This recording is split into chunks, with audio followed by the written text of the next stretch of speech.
মানুষের জীবনে উন্নতি লাভ করার জন্য তিনটি স্তম্ভের প্রয়োজন হয়। প্রথম স্তম্ভ শিক্ষা। এই শিক্ষা আমাদের জ্ঞান প্রদান করে। দ্বিতীয় স্তম্ভ ব্যবসা, যার দ্বারা আমরা ধন উপার্জন করি। তৃতীয় স্তম্ভ হলো আমাদের ঈশ্বর, আমাদের ইষ্ট। এনার সাথে যদি আমরা জুড়ে থাকতে পারি, তাহলে এমন একটা মানসিক বল আপনি লাভ করবেন যেটা এই সংসারে আর কোথাও পাওয়া সম্ভব নয়।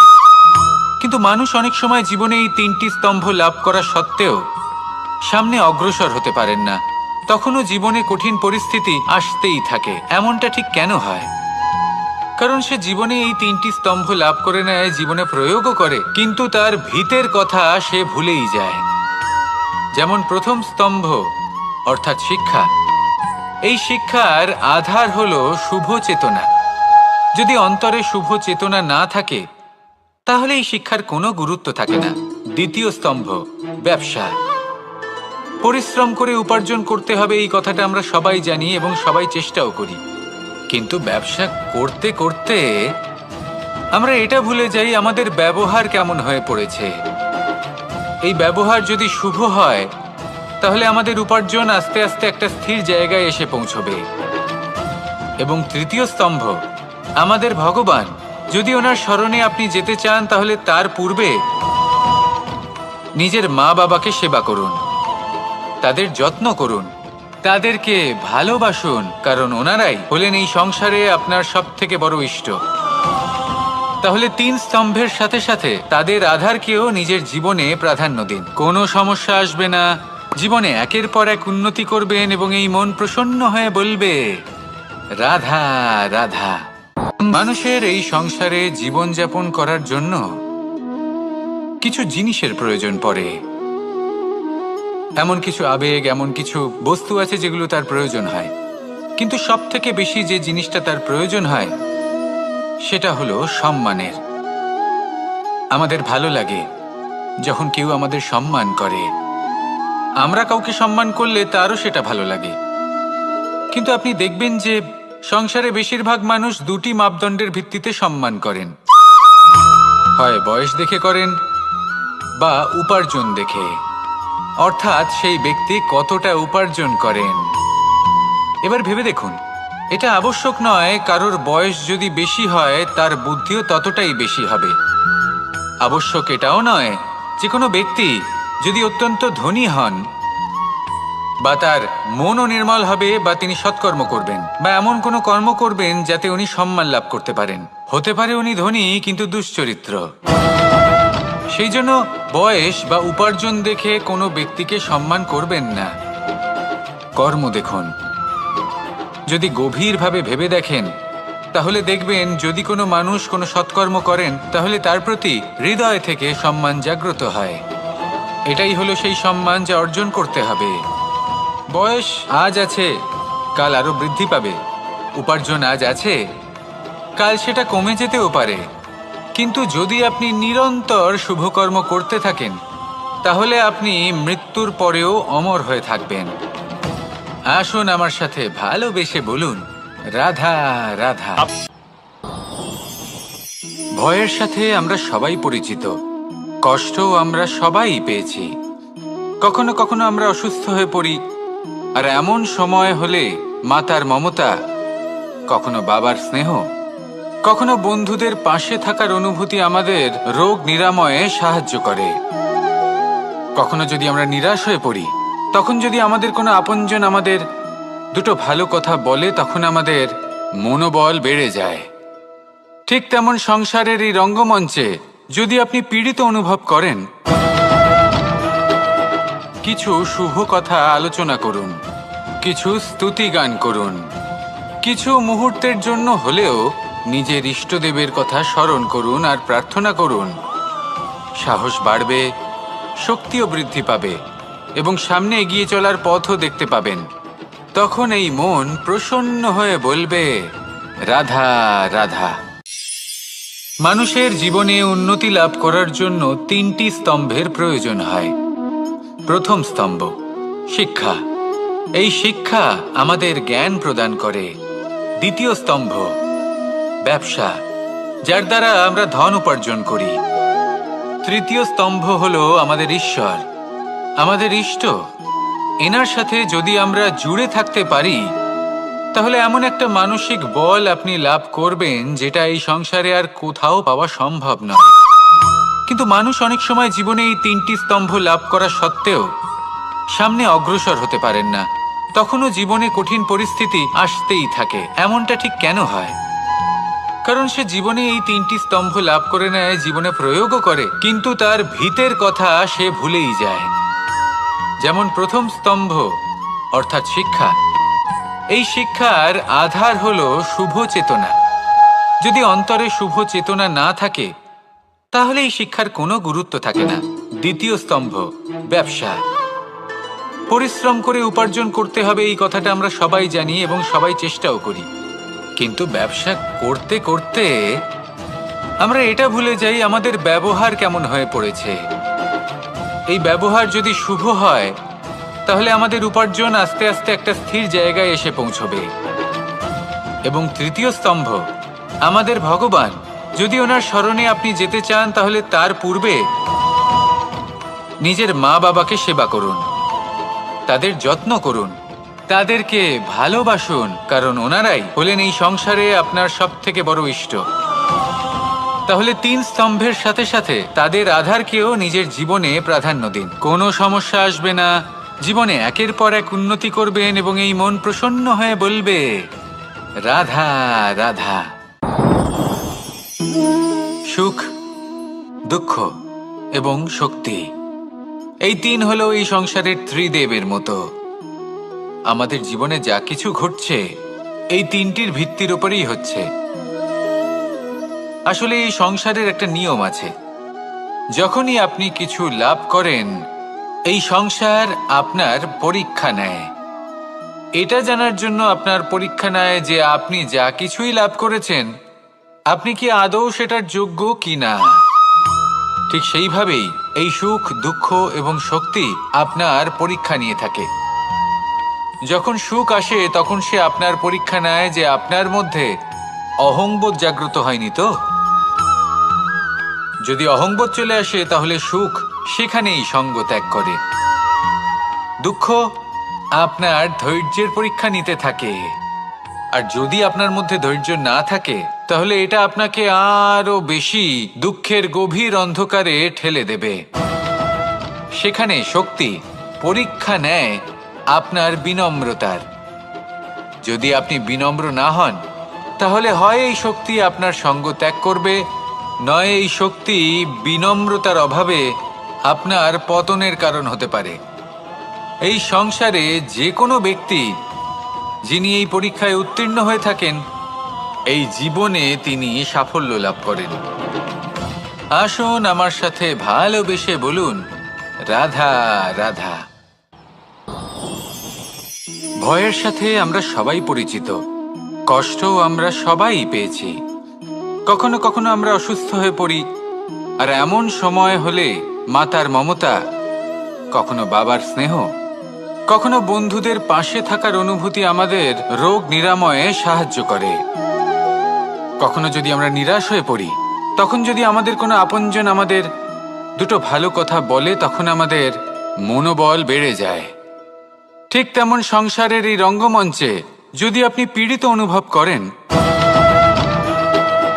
কিছু শুভ কথা আলোচনা করুন, কিছু স্তুতি গান করুন, কিছু মুহূর্তের জন্য হলেও নিজের ইষ্টদেবের কথা স্মরণ করুন আর প্রার্থনা করুন।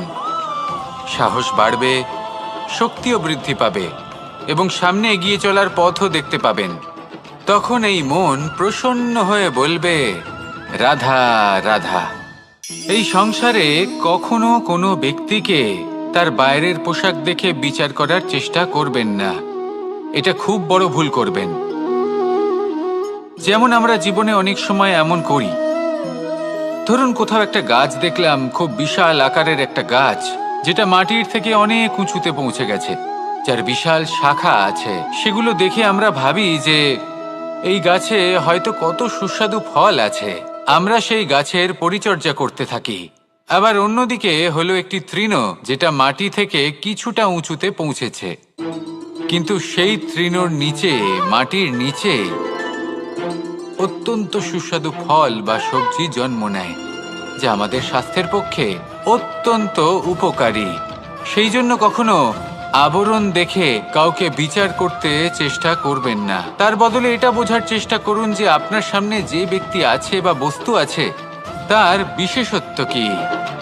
যদি এই বিশেষত্ব বোঝার ক্ষমতা আপনি অর্জন করেন, যদি এই শিল্প আপনি নিজের ভেতরে জাগ্রত করেন, তাহলে এই সংসারে বিশেষত্ব কি সেটা আপনি জানতে পারবেন। আর এই সমস্ত খেলা দৃষ্টি থেকে নয়, দৃষ্টিভঙ্গি থেকে জন্ম নেয়।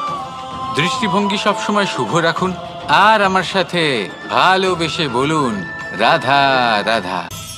যখন আমরা কোনো বনে প্রবেশ করি, তখন এই সবুজ ঘাস দেখে, এই কোমল ঘাস দেখে আমাদের মন প্রফুল্ল হয়ে ওঠে। ভিন্ন ভিন্ন প্রজাতির ফুল, ভিন্ন ভিন্ন রঙের ফুল দেখে এই মন আনন্দে ভরে ওঠে। এখানে শিশুরা আনন্দ লাভ করে, বড়রা ভোজন গ্রহণ করেন, কথাবার্তা বলেন, হাঁটাহাঁটি করে বেড়ান। এবার ভেবে দেখুন, যখন এই উপবনের নির্মাণ হয়েছিল সেই সময় যদি এই মাটিকে সঠিকভাবে খনন না করা হতো, যদি তাতে সঠিকভাবে বীজ রোপণ না করা হতো, যদি কোনো সংঘর্ষ না হতো, পরিশ্রম না করা হতো, যদি চলতে চলতে পায়ে কাঁটা না বিঁধে যেত, তাহলে এই সুন্দর বন দেখে আমরা কি এই আনন্দ লাভ করতে পারতাম? কখনোই নয়। ধরুন কোনো নদীর তটে সুন্দর একটি বন আছে, সেই বনের আনন্দ লাভ করতে গেলে আপনাকে সেই নদী পার করতেই হবে। যদি সুখের নদীর কাছে পৌঁছতে চান, তাহলে তটে যে কাঁটা রয়েছে সেগুলোর সাথে সংঘর্ষ করতেই হবে। এই সংসারে যদি আপনি সুখ লাভ করতে চান, তাহলে সুখ লাভের এই যাত্রা শুরু করতে হবে সংঘর্ষ দ্বারা। তাহলে সংঘর্ষকে স্বাগত জানান, এর পেছনেই সুখ রয়েছে যা আপনার জন্য অপেক্ষা করছে। এবার হাসুন আর আমার সাথে ভালোবেসে বলুন, রাধা রাধা।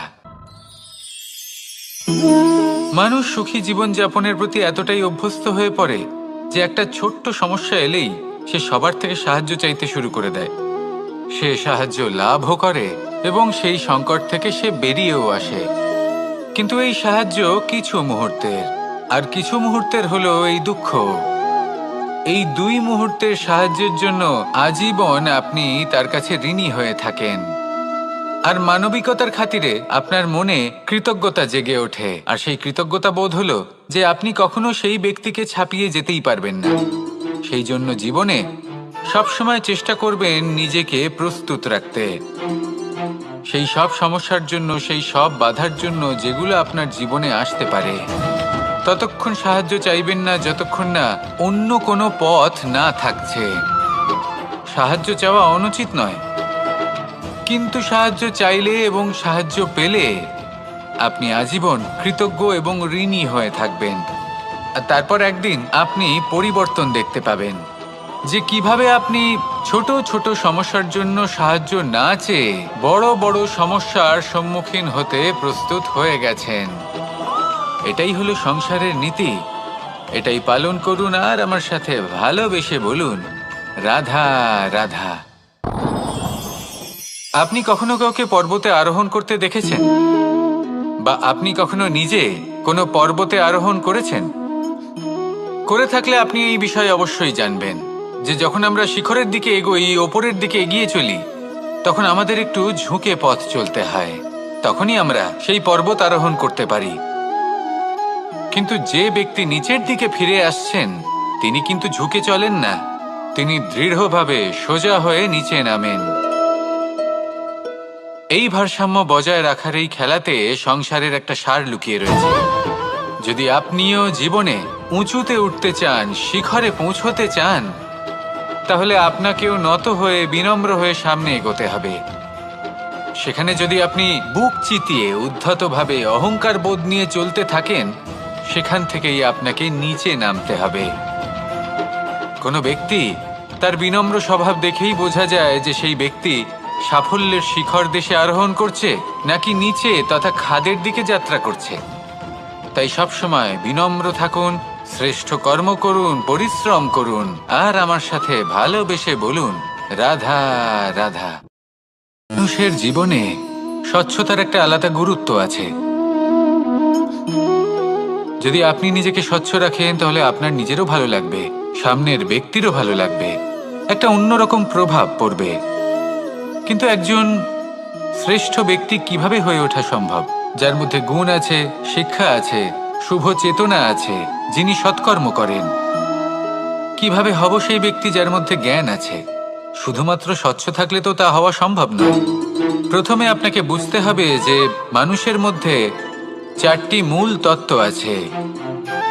প্রথম হলো তার শরীর, যার দ্বারা উনি যে কোনো কর্ম করে থাকেন। দ্বিতীয় তত্ত্ব হলো তার মন, যার দ্বারা কোনো কর্ম করার জন্য সে নিজেকে প্রেরণা দিতে থাকে। তৃতীয় তত্ত্ব হলো বুদ্ধি, যে কর্ম আমরা করতে চাই, যে লক্ষ্যে আমরা পৌঁছতে চাই, সেটা আমরা কিভাবে কোন পথে করব সেটা স্থির করা যায় বুদ্ধি দিয়ে। আর চতুর্থ তত্ত্ব হলো আত্মা। আত্মা হলো এমন এক তত্ত্ব যার কোনো সমাপ্তি নেই। আত্মা হলো অজয়। কিন্তু এরও শুদ্ধিকরণের প্রয়োজন হয়। এই 4টি তত্ত্বের শুদ্ধিকরণ করতে থাকুন, এদের নির্মল রাখুন, শুদ্ধ রাখুন। এবং এটা কিভাবে হবে? শুভ চেতনা দ্বারা, জ্ঞানের দ্বারা, এবং সব থেকে বেশি গুরুত্বপূর্ণ প্রেমের দ্বারা। আসুন আমার সাথে ভালোবেসে বলুন, রাধা রাধা। এই জীবনে 3টি গুরুত্বপূর্ণ শব্দ আছে যা বোঝা আমাদের কাছে খুব গুরুত্বপূর্ণ, এবং এই 3টি শব্দের নিজস্ব অর্থ আছে। প্রথম হলো সঙ্গবদ্ধতা, অর্থাৎ একসাথে মিলে কাজ করতে হবে, একসাথে মিলে পরিশ্রম করতে হবে, সামনে এগোতে হবে। এরকম করতে পারলে আপনার শক্তি বৃদ্ধি পাবে, আপনার ক্ষমতা বৃদ্ধি পাবে, আপনি এগোতে পারবেন এবং অনেক দূরে যেতে পারবেন। দ্বিতীয় হলো আত্মবিশ্বাস। হেরে যাওয়া বস্তুও আবার জিতে নিতে পারবেন। যদি আপনার নিজের আত্মবিশ্বাস থাকে তাহলে আপনি কখনো পরাজিত হবেন না। এবং তৃতীয় হলো অহংকার। জয়লাভ করার পরেও কিন্তু এটা আপনাকে পরাজিত করতে পারে। সেই জন্য জীবনে সঙ্গবদ্ধ হন, আত্মবিশ্বাস রাখুন, কিন্তু কখনোই অহংকার করবেন না। এই অহংকার আপনার থেকে সব কিছু কেড়ে নিতে পারে। এই অহংকারের জন্যই মথুরাপতি কংস নিজের পতনের দিকে অগ্রসর হয়েছিলেন। এই অহংকারকে ত্যাগ করুন আর আমার সাথে ভালোবেসে বলুন, রাধা রাধা। এই সংসারে সব থেকে বেশি কঠিন কাজ কোনটা? কেউ বলবেন যুদ্ধ করা, কেউ বলবেন ধন অর্জন করা, আবার কেউ বলবেন জ্ঞান অর্জন করা সব থেকে বেশি কঠিন। এবার প্রত্যেক ব্যক্তির নিজস্ব অভিজ্ঞতা আছে আর সেই অনুসারে তার নিজস্ব একটা উত্তর আছে। সাধারণভাবে দেখতে গেলে এই সংসারে সব থেকে কঠিন হলো তপস্যা করা, অর্থাৎ সব কিছু ত্যাগ করে তপস্যায় নিজেকে বিলীন করে দেওয়া। এবার এর থেকে বেশি কঠিন এই সংসারে আর কি বা হতে পারে? এই সংসারে, এই সমাজে, নিজের পরিবারের মধ্যে থেকেও ধৈর্য ধরে সামনে অগ্রসর হওয়া, এটা হলো সব থেকে কঠিন কাজ। কারণ যখন আপনি তপস্যা করেন তখন সেখানে আপনার ধৈর্য ভাঙার মতো কেউ থাকেন না, না কোনো বন্ধু, না কোনো আত্মীয়, না কোনো শত্রু, কেউ না। কিন্তু যখন আপনি এই সমাজে, এই পরিবারে থাকেন, কোনো না কোনো ব্যক্তি এসে আপনার ধৈর্যের বাঁধ ভেঙে দেওয়ার ক্ষমতা রাখেন। তারা আপনার ধৈর্যের বাঁধ ভেঙে দেয়, আর কখনো কখনো তারা অনিচ্ছাকৃতভাবেই সেটা করে থাকেন। কারণ তাদের মানসিকতা আপনার থেকে আলাদা, তাদের কর্ম আপনার থেকে আলাদা, তাদের দৃষ্টিভঙ্গি আপনার থেকে আলাদা, জীবন যাপন আপনার থেকে আলাদা। সেক্ষেত্রে আপনি ধৈর্যচ্যুত হন, প্রসন্নতা আপনার থেকে ছিনিয়ে নেওয়া হয়। সেই জন্য এই সংসারে, এই পরিবারের থেকেও ধৈর্য ধরে সামনে অগ্রসর হওয়া কোনো পর্বতের শিখরে গিয়ে তপস্যা করার থেকেও অনেক বেশি কঠিন। আর যে ব্যক্তি এই সমাজেই, এই পরিবারে, সেই সকল মানুষের মধ্যে থেকে গিয়েও ধৈর্য ধরে অগ্রসর হতে থাকেন, যারা এই কাজটা শিখে নিতে পারেন, তারাই কিন্তু জীবনে আনন্দ লাভ করতে পারেন। এই ধৈর্যই শেষে আপনার জীবনে প্রসন্নতা বহন করে আনবে। তাই ধৈর্য ধরে জীবনের পথে অগ্রসর হন আর আমার সাথে ভালোবেসে বলুন, রাধা রাধা।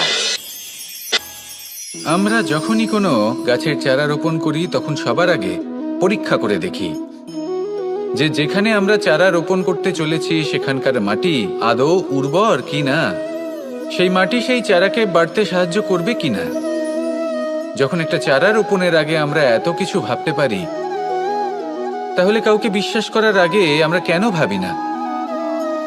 জীবনে কখনো এই বিশ্বাসরূপী চারা কোথাও রোপণ করার আগে বোঝার চেষ্টা করুন যে যার ওপর আপনি বিশ্বাস করতে চলেছেন সে কি আদৌ আপনার বিশ্বাসের যোগ্য কি না। ভেবে দেখুন সেই ব্যক্তি ভবিষ্যতে গিয়ে আপনার বিশ্বাস ভাঙতে পারে কি না। এটাও ভেবে দেখুন যে যাকে আপনি বিশ্বাস করতে চলেছেন তাকে আপনি বিশ্বাস করলে নিজের জীবনের উদ্দেশ্যে আপনি অগ্রসর হতে পারবেন কি না। আর তার জন্য প্রয়োজন সঠিক সিদ্ধান্ত, পরখ করা, কোনটা উচিত কোনটা অনুচিত সেটা বোঝা। আর তাতে কিন্তু আপনি সন্দেহবাতিক হবেন না, তাতে আপনি আরো নিপুণ হয়ে উঠবেন। তাই যদি আপনি নিপুণ হয়ে উঠতে চান তাহলে বোঝার চেষ্টা করুন, পরখ করে দেখুন, কোনটা উচিত কোনটা অনুচিত বুঝুন। আর বিশ্বাস তখনই করুন যখন আপনি 100% নিশ্চিত হবেন যে সে বিশ্বাসের যোগ্য। আসুন আমার সাথে ভালোবেসে বলুন, রাধা রাধা। রাধা কখনো কখনো আমার জন্য বড়ই সুগন্ধি আতর নিয়ে আসে, পারিজাত ফুলের মালা নিয়ে আসে আমার প্রসাধন করবে বলে, এবং আমার সব থেকে বেশি প্রিয় মাখন নিজে হাতে বানিয়ে আনে আমাকে নিজে হাতে খাইয়ে দেবে বলে, সবকিছু আমাকে প্রসন্ন করবে বলে। কিন্তু আপনি কখনো ভেবেছেন যে এই আতর কিভাবে বানানো হয়? সহস্র ফুলের পাপড়ি একসাথে পিষে নিতে হয়, তারপরে তার থেকে যে রস নিঃসৃত হয় সেই রস দ্বারাই আতর তৈরি হয়। অনেক সংখ্যক ফুলকে অসীম যন্ত্রণা ভোগ করতে হয়, তবে তারা আমার প্রসাধন সামগ্রী হয়ে উঠতে পারে। দুধ থেকে মাখন তৈরি করার জন্য কতটা পরিমাণ মন্থন সহ্য করতে হয় সেটা আপনি জানেন। ঠিক সেই রকমই হলো আমাদের জীবনও। বিপদও আসে, কঠিন পরিস্থিতিও আসে, এর সম্মুখীন হতে শিখুন। মনে রাখবেন আপনি হলেন সেই দুধ যাকে মন্থন সহ্য করতে হবে মাখন হয়ে ওঠার জন্য। মনে রাখবেন আপনি হলেন সেই ফুলের মতন যাদের পিষ্ট হতে হবে সুগন্ধি আতর হয়ে ওঠার জন্য, যাকে এই সংসার পছন্দ করে। কখনো কখনো জীবনে আপনার সাথে খারাপ শুধুমাত্র এই কারণে ঘটে যাতে আপনার শ্রেষ্ঠ রূপ এই সংসারের সামনে আসতে পারে। শুধুমাত্র কঠিন পরিস্থিতি এবং বিপদকে একটা সুযোগ হিসেবে দেখার চেষ্টা করুন। আপনার জন্য এই সংসার বদলে যাবে, সংসারকে দেখার দৃষ্টিভঙ্গি পাল্টে যাবে, আপনার ভাগ্য পাল্টে যাবে, আর এই মন প্রসন্ন হয়ে বলবে, রাধা রাধা। পাশা নামক এই খেলাটি আপনারা নিশ্চয়ই খেলেছেন, না খেলে থাকলে দেখেছেন, আর যদি দেখেও না থাকেন তাহলে নিশ্চিত রূপে শুনেছেন। মহাভারতের এই মহাযুদ্ধ কোথাও না কোথাও এই পাশা নামক খেলার কারণে হয়েছিল। পাশার এই বিচিত্র খেলা, দান, এইসবের কারণে কেউ নিজের মাথায় রাজ মুকুট পরিধান করেছিলেন, আবার সেখানেই পরাজিত হওয়ার জন্য কাউকে বনবাসও ভোগ করতে হয়েছিল। কিন্তু এই খেলা সমাপ্ত হওয়ার পরে সমস্ত ঘুঁটি আর এই পাশার ছক একই পুটলিতে স্থান পেল। এটাই হলো আমাদের জীবন। এই সংসারে আমরা জয় পরাজয়ের বিষয়ে এতটাই ভাবি, এত চিন্তা করি যে এই জীবনের খেলার আনন্দটাই উপভোগ করতে পারি না। আর অবশেষে কি হয়? কেউ জয়ী হন, কেউ পরাজিত হন, কিন্তু দুজনেই একই স্থানে পৌঁছে যান। প্রত্যেক ব্যক্তি মৃত্যুর পরে একটি নির্দিষ্ট স্থানেই পৌঁছতে বাধ্য, কিন্তু ততক্ষণ এই জীবন, এই খেলা, তার আনন্দ উপভোগ করুন। এই সংসারে সেই ব্যক্তি শ্রেষ্ঠ স্থানে পৌঁছতে পেরেছেন যিনি এই সংসারকে প্রকাশ প্রদান করেছেন, যিনি কখনো জয় পরাজয় এ বিষয়ে ভাবেননি, শুধু এই জীবনের খেলার আনন্দ উপভোগ করেছেন। এটাই আপনিও করুন আর আমার সাথে ভালোবেসে বলুন, রাধা রাধা। প্রত্যেক মানুষ নিজের জীবনে দুঃখ অনুভব করেন। প্রত্যেকের দুঃখ আলাদা হতে পারে। কারোর মনে এই দুঃখ থাকে যে সে তার বাবা মায়ের সব ইচ্ছে পূরণ করতে পারেননি। কেউ এটা ভেবে দুঃখ পান যে সে চিরকাল সদাচার করেছেন, সৎকর্ম করেছেন, কিন্তু তাও তাকে দুরাচারী বলে মনে করা হয়। কেউ এটা ভেবেও দুঃখ পান যে তার সামনে যে ব্যক্তি রয়েছেন তার চোখে তিনি শত্রু হয়ে উঠেছেন বা দুষ্ট হয়ে উঠেছেন, যেখানে তিনি হয়তো কোনো অনুচিত কাজই করেননি। এবার এই সমস্ত বিষয় নিয়ে ভেবে নিজের ব্যক্তিত্ব নিয়ে সন্দেহ প্রকাশ করবেন না। যদি নিজের ব্যক্তিত্ব নিয়ে কোনো সন্দেহ থেকে থাকে, তাহলে কর্ম সংক্রান্ত প্রশ্ন করুন যে আপনি যা করেছেন তাতে কি উচিত ছিল, কি অনুচিত ছিল। যেটা প্রয়োজন সেটা এটা বোঝার যে আপনার অন্তর্মন, আপনার বিবেক আপনাকে কি বলছে, আর আপনার অন্তর্মন আর আপনার বিবেক আপনাকে যেটা করতে বলবে শুধু সেটাই করুন। আর তারপরে এই সংসার কি বলবে, কি ভাববে, সেসব নিয়ে ভাবতে যাবেন না। কারণ এই সংসার তো ঈশ্বরকেও প্রশ্ন করে থাকে, ঈশ্বরকেও দোষী মনে করে।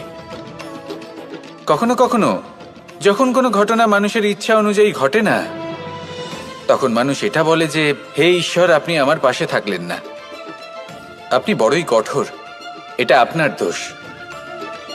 যেখানে বেশিরভাগ সময় হয়তো সে নিজেই নিজের কর্মফল ভোগ করছে।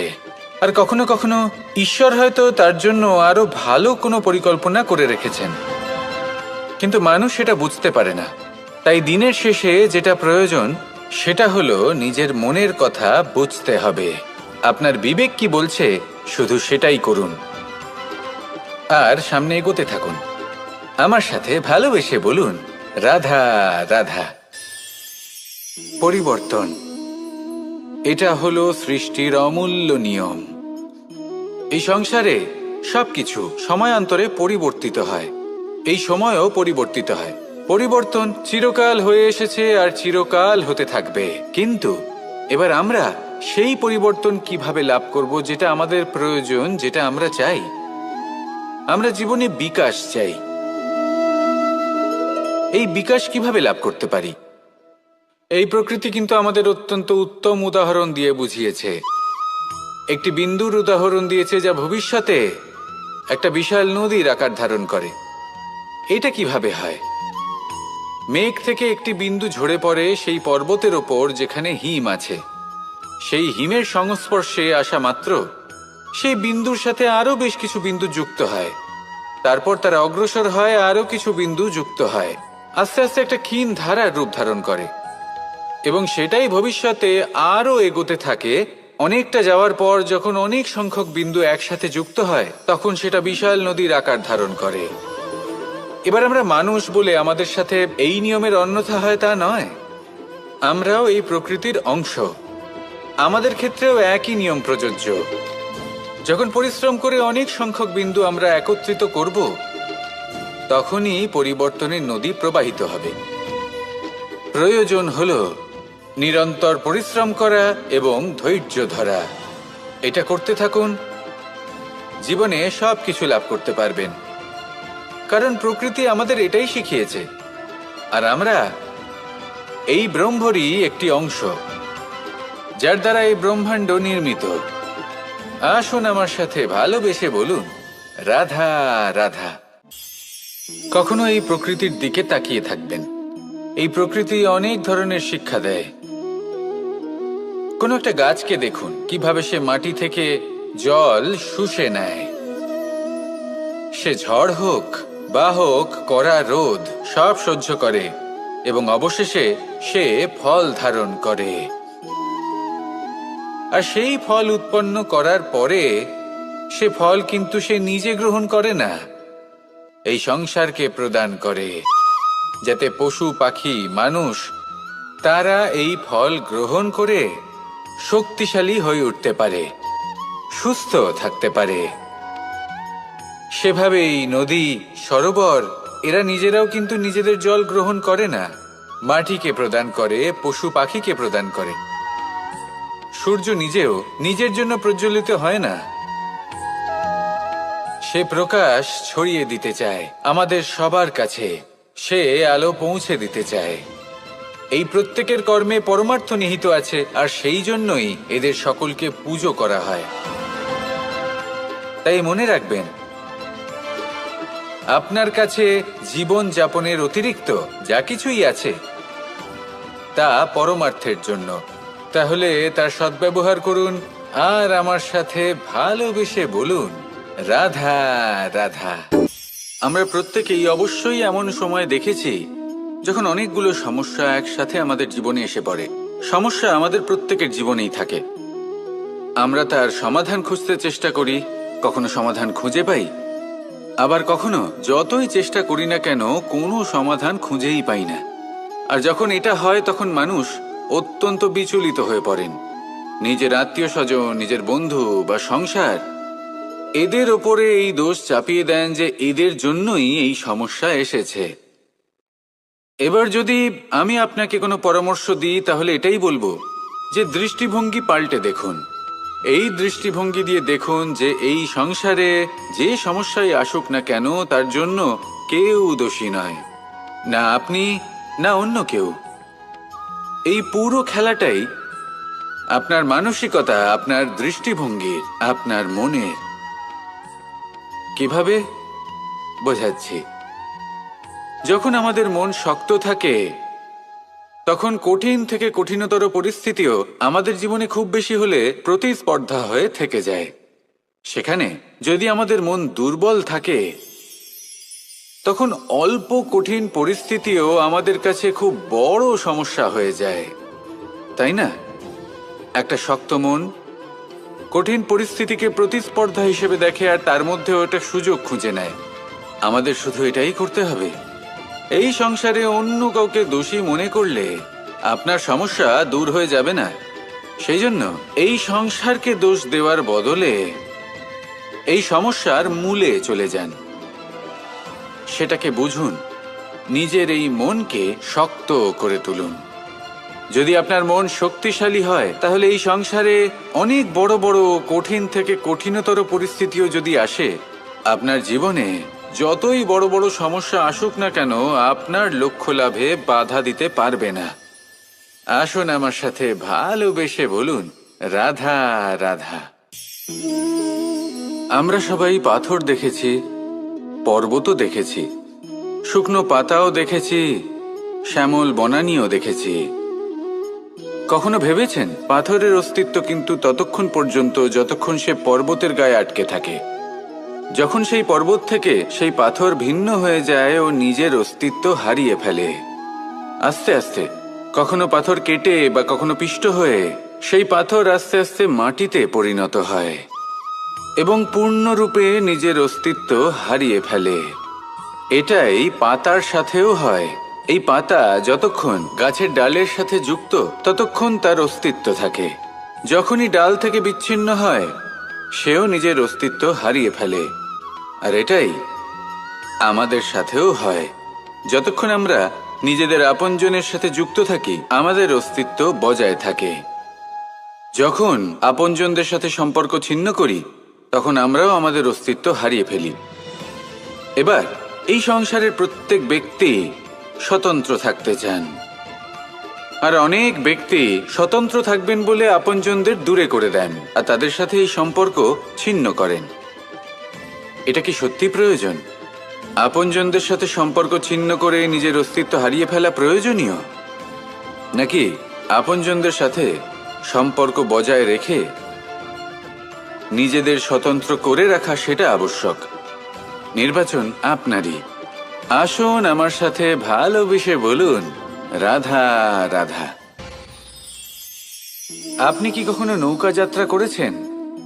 করে না থাকলেও নিশ্চয়ই দেখেছেন যে এই জল যা নিজের অন্তরে সব কিছু সমাহিত করে নিতে পারে, এই নৌকা সেই জলের ওপরেই ভেসে থাকে। নদীর স্রোত কাটিয়ে সে সামনে অগ্রসর হয়। কিন্তু যদি এই নৌকায় কোনো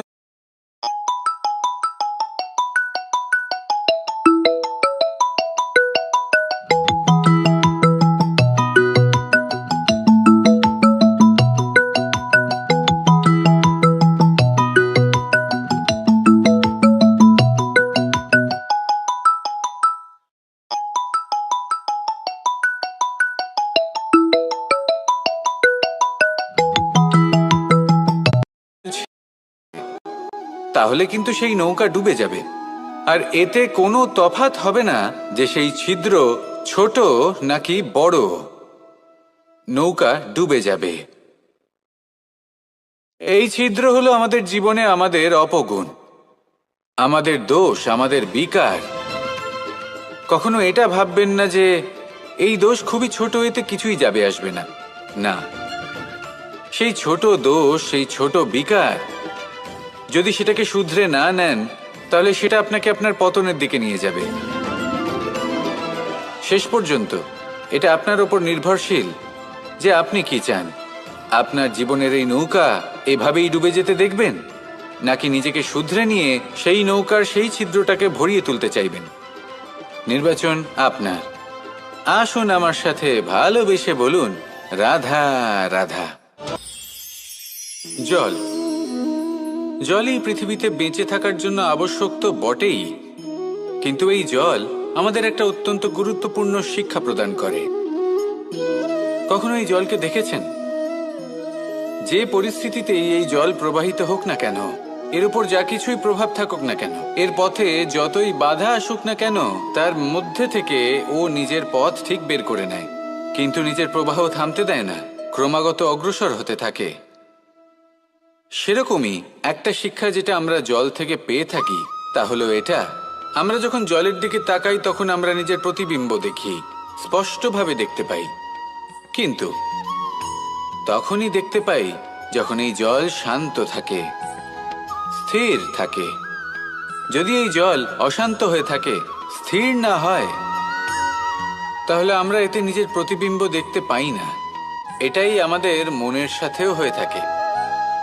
যখনই জীবনে কোনো সংকট আসে, যদি আমরা শান্ত মনে, স্থির মনে সিদ্ধান্ত নিই, তাহলে সেটা এমন একটা শীতল সিদ্ধান্ত হবে যেটা আমাদের ভবিষ্যৎকে একটা শ্রেষ্ঠ স্থানে নিয়ে যাবে। যদি এই মন অশান্ত হয়, বিচলিত হয়, পীড়িত হয়, দুঃখিত হয়ে থাকে, রুষ্ট হয়ে থাকে, তাহলে অনেক সময় আমরা এমন সিদ্ধান্ত নিই যেটা আমাদের জন্য অনুচিত প্রমাণিত হয়। যখন আপনি ক্রুদ্ধ ছিলেন বা দুঃখের বশে ছিলেন, তখন অনেক সময় হয়তো এমন সিদ্ধান্ত নিয়েছেন যেটার জন্য ভবিষ্যতে আপনি অনুশোচনা করেছেন। এবার দেখুন, এই আবেগগুলো থেকে আমরা পালাতে পারবো না, কিন্তু এই আবেগগুলো আপনার উপর কতটা প্রভাব ফেলবে সেটা আমরা অবশ্যই ঠিক করতে পারি। এই মনকে আমরা নিয়ন্ত্রণ করতে পারি। এটাই করুন, চিন্তা করুন, এই মনকে শান্ত রাখুন, স্থির হতে চেষ্টা করুন, আর তারপরে সিদ্ধান্ত নিন। আসুন আমার সাথে ভালোবেসে বলুন, রাধা রাধা। এই সংসারে ভৌতিক বস্তুরও নিয়তি আছে। যারাই এই সংসারে আসে বা উৎপন্ন হয়, তারা কিছুমাত্র সময় পর্যন্তই এখানে থাকতে পারে, আর তারপরে সেও লুপ্ত হয়ে যায়, অর্থাৎ সে নিজেও এই পঞ্চমহাভূতে সমাহিত হয়ে যায়। আমাদের সাথেও ঠিক এটাই হয়। সেই জন্যই ঈশ্বর দ্বারা প্রদত্ত এই উপহারের বিষয়ে ভাবুন, এই জীবনের বিষয়ে ভাবুন। ঠিক যেমন বিশ্বাস ভঙ্গ হলে কোনো ব্যক্তি আমাদের কাছে অপরিচিত হয়ে যান, ঠিক সেরকমই শেষ নিঃশ্বাস ত্যাগের পর এই শরীরও আমাদের কাছে পরই হয়ে যায়। তাই এই শরীর থাকাকালীন শ্রেষ্ঠভাবে একে সদ্ব্যবহার করুন, এই জীবনে শ্রেষ্ঠ কর্ম করুন, আর এই জীবনকে শ্রেষ্ঠভাবে যাপন করার জন্য কিছু কথা বোঝা প্রয়োজনীয়। যদি আপনি কারোর প্রশংসা করেন, তাহলে পূর্ণ হৃদয় দিয়ে করুন। যদি আপনি হস্তক্ষেপ করে থাকেন, তাহলে মস্তিষ্ক দ্বারা করুন। যদি আপনি সমীক্ষা করেন, তাহলে বিবেক দ্বারা করুন। যদি আপনি ধন অর্জন করতে চান, তাহলে নীতি অনুসারে চলুন। যদি জীবনযাপন করতে চান, তাহলে রীতি মেনে করুন। আর যদি ঈশ্বরের ভজন করতে চান, তাহলে ভক্তিভাব নিয়ে করুন। শুধু এই কথা মনে রাখবেন যে আপনার এই জীবন কিন্তু অনিশ্চিত কাল পর্যন্তই আছে। কতক্ষণ আছে সেটা কেউ জানে না। তাই কিছু মুহূর্ত যেটা যাপন করতে আমরা এখানে এসেছি, সেখানে ক্রোধ, অহংকার, ঈর্ষা, এইসব আবেগের কি গুরুত্ব বলুন তো? এগুলো ত্যাগ করুন, মানুষকে ক্ষমা করতে শিখুন, আস্তে আস্তে বিশ্বাস করতে শিখুন। এই সংসারে নিঃস্বার্থভাবে প্রেম করতে শিখুন আর সবার মধ্যে আনন্দ বিতরণ করুন। তাই এই সব গুণ যদি আপনি আত্মসাৎ করতে পারেন, তাহলে আপনার জীবনে শুধু আনন্দ এবং আনন্দই বিরাজমান হবে। আসুন আমার সাথে ভালোবেসে বলুন, রাধা রাধা। এবার কখনো কখনো জীবনে আমাদের মনে হয় যে চতুর্দিকে শুধুমাত্র অন্ধকারই হয়ে আছে। প্রত্যেকেরই তা কখনো মনে হয়। আর তখনই আমাদের নিরাশ হলে চলবে না, আমাদের দুঃখী হলে চলবে না। সেই সময় আমাদের খুঁজতে হবে নিজেদের আশেপাশে, চতুর্দিকে আর কোথাও না কোথাও আমরা প্রকাশ অবশ্যই দেখতে পাবো, আশার একটা কিরণ অবশ্যই দেখতে পাবো। কেউ এমন একটা কর্ম করেন যেটা দেখে আমরা প্রেরিত হয়ে যাই, আর এমন কোনো কর্ম যদি আপনারা করেন, তাহলে সেই কর্ম আপনার মনকে প্রসন্ন ভাব, আনন্দ এবং ভালোবাসা দ্বারা ভরিয়ে তুলবে। আপনার অন্তরের সেই অন্ধকারের অন্ত করবে, দুঃখেরও অন্ত করবে। আর এই মন প্রসন্ন ভাব নিয়ে বলবে, রাধা রাধা।